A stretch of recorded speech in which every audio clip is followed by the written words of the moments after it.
এখন হচ্ছে ফুচকা বানাবো না ঘর পরিষ্কার করব সেটাই বুঝতে পারছি না।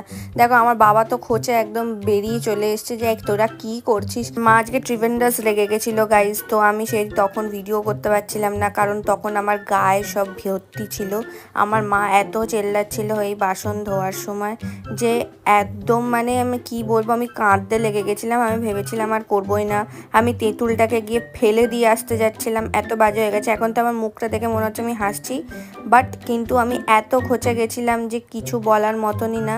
তো আমার অবস্থা দেখে আমি আর নিজেই পারছিলাম না। তারপর যাই হোক মা আবার এই তেঁতুলটাকে বাটতে এসছে, তেঁতুল আর খেজুর। তা আমি এবার ঠিক করেছি যখনই এবার মিক্সি থেকে এরকম বেরোবে আমি নিচে বসে পড়বো, আর আমি জীবনে মিক্সিতে হাত দেবো না। মানে কি অবস্থাটাই না ঘরের করেছিলাম। যাই হোক চলো, তেঁতুলটা কিন্তু হয়ে গেছে, এবার সেটাকে কিন্তু আবার একটু ছেঁকে নেবো। তারপর কিন্তু কড়াইতে দিয়ে দিয়েছি, আর দিয়ে দিয়েছি হচ্ছে চাট মশলা, আমচুর পাউডার, ভাজা মশলা সব কিন্তু দিয়ে ভালো